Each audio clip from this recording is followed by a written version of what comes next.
My name's Jake Sardella, and today I'm here with Drew Hoselton. Jake, how you doing today? Good, how are you? Very good. What are we going to drive today? 2020 Toyota Corolla, all new redesign. Very nice. Show you a few features about the vehicle. All right. A couple of changes are the LED fog lights that we have here. A new front fascia, a little bit more sporty look. And where are these are LED right here? Yep. You also have the updated front look, and you'll have LED daytime running lights.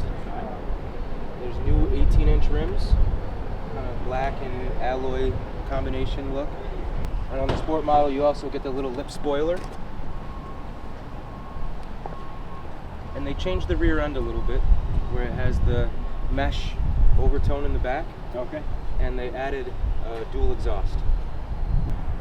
They also updated the trunk space, made it more spacious. Doesn't look that way right now with all of this floor mats in it and everything, but it's actually a very large trunk for being a compact car. Rear seats fold down? Yes, they have a 60-40 split. Uh-huh. All right, Drew, would you like to take it for a spin? Let's go for a ride. All right, here's the keys.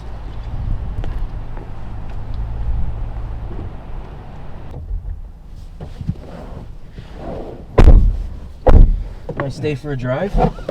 Beautiful day.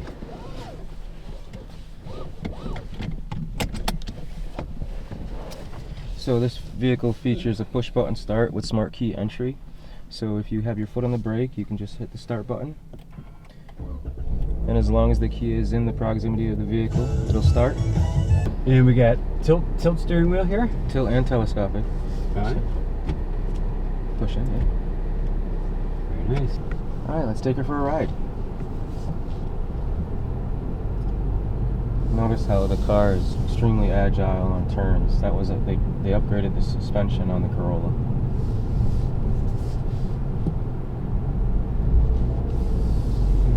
This particular vehicle has this is an SE with an upgraded package called the driver's package, which gives you the moonroof, it gives you the push button start, and the blind spot monitors in the mirrors.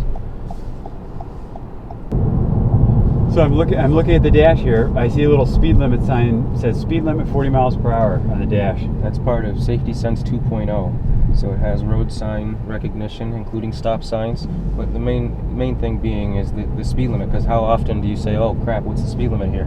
And you didn't see the sign. Uh-huh. So it's always going to be picking up on it right there.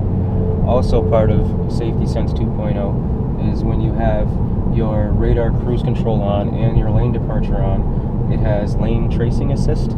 So essentially it's going to keep you lane centered even around bends and turns, and it's going to just keep you lane centered if you were in cruise control on a long distance drive. It's very easy. Oh, I didn't know that it would do that. As part of the 2020 redesign, they have added Apple CarPlay. So right here you see this is the home screen. Okay, it gives you a little bit of music, your mile per gallon information, and the addition of Apple CarPlay right here. So if you were to click it, it mirrors your phone. So you have the ability to click here and make a phone call. If you have Apple Music, you'll have that. If you had Pandora, iHeartRadio, Slacker, or Spotify, all of those apps would show up here as well. But most importantly, without having to pay an upgraded charge, you have navigation now. So your Google Maps is right here. Now, can you get my son's hatchback has a manual. Can you get the manual on in the SE model only. Okay. So it's an SE, and it's an SE Premium. So it only comes packaged one way, fully loaded. Okay, but you have the 6-speed manual transmission in it. Now the other feature that's nice with the manual is the hold. The hold button, what that does is when you come to a stoplight and you've dropped something, or you don't want to be distracted by something else that you're doing, you come to a complete stop and you press the hold button, and you can remove your foot from the brake, and the brake will hold. And the hold feature works with the manual as well, correct? Yeah, absolutely. So like if you're on a hill, you don't have to do the you juggle your brake and your clutch pedal and all at once. It just does it all for you. Yeah. There's also right next to it an electronic parking brake.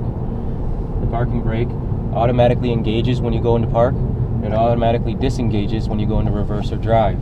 That way, the parking brake is always on, and you don't forget to put it on one day and your car rolls down the bottom of your driveway. Also up here, there's a sport feature. While you're accelerating, I'm going to click it. What the sport feature does is it remaps the gears and gives you a little bit more front-end power. It makes the handling a little tighter. Can you feel the difference in horsepower? Yeah. So if I put the cruise on now, that'll do the lane departure as well? Set there. Okay, now let the wheel for a second. Oh yeah. It's keeping you lane centered right now. Mm-hmm. And notice, let it go while we're going around. Let it go while we're going around this turn. It's still following the lanes. Wow. I've had somebody, which was scary, do that at 80 miles per hour on the highway during a test drive. Yeah, I would not do it at 80. But once you get, that was your first time. Once you get more comfortable with it, if you were on a family trip and you were on the Pennsylvania, thruway, and you're just going in a straight line, it makes it a lot easier. You can pay attention to your family and have conversation. Now you still have to pay attention to the road, okay? But it just makes it easier and you're not so tense during the drive. The combination of that with the pre-collision system makes it easier. So the pre-collision system, this is an outward-facing camera, and the Toyota logo in the front of the vehicle is a radar. If the vehicle senses a front impact collision with another person, vehicle, or object, it will first alert you right here. Have a similar beeping tone, and it'll say brake, brake, brake.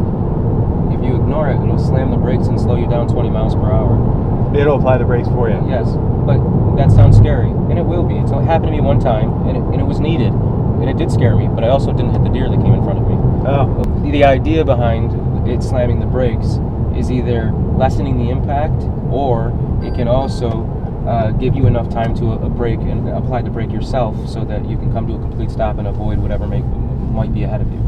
So it actually saw a deer for you. Well, the funny story is I was on the thruway near Batavia, coming home from Canada with my family very late at night after Canadian Thanksgiving. My wife's Canadian, and everybody was sleeping in the car. And at the time I drove a Tacoma, there wasn't a deer in front of me. The deer was in the shoulder, and I didn't see the deer at all. It was nighttime, and anybody that knows Batavia thruway area, there's deer all over the place. Okay, it picked up that if the deer was just standing still, it wouldn't have done anything on the shoulder. But because the deer was in motion towards the vehicle, the car started beeping. Then, when I didn't do anything, it slammed the brakes, and mind you, it woke me up really, my adrenaline pumping. I slammed the brakes, everybody in the car wakes up freaking out, but I missed the deer. Okay, so it did its job. Yes, it was scary, but it did its job, and that's the same reason why a lot of new Toyotas, when people are buying or leasing them, their insurance is going down as well. Uh-huh. So as of model year 2020, the government passed a law that every new vehicle on the road had to have a pre-collision system on it. Toyota jumped the gun and did it early, standard on everything except for 4Runners at the time. It to be standard equipment, even on entry-level vehicles, on Corollas, Yaris, every vehicle except for a 4Runner is standard with a pre-collision system. Because does the safety sense come on all levels of the Corolla? Every level. Not an upcharge, not a package, it's standard equipment. If you look at this, I don't know if you noticed it, but there's this little drop-down window, and it says SOS. This is a feature that used to be only on the larger family vehicles, but it's called Safety Connect. Safety Connect is, if you were to be into a collision, somebody could start speaking to you, asking you if everything's okay, do you need an ambulance, do you need any kind of emergency help, but also, if you were having a medical emergency, you could click that button, and it's similar to dialing 911. Somebody will call in and ask what you need, if you need an ambulance or something like that too. So that's independent of your own cell phone. Yes, that's not a Bluetooth feature. That's not any kind of technology that's going through your cell phone. That's dependent on the car. It's using a satellite service. Another feature that this vehicle has is what they call automatic high beams. Once you engage the high beams like you normally would by pushing that shaft forward, it will then notice with the outward-facing camera if there's any oncoming cars or if you're behind a car, and it will cut the high beams. When that vehicle passes or you move over or you pass them, it will then re-engage the high beams for you. So how'd you like it, and what did you like most about Play? I say the CarPlay. What's it called when the cruise control that keeps you on the road? Lane tracing. Jake, thank you so much.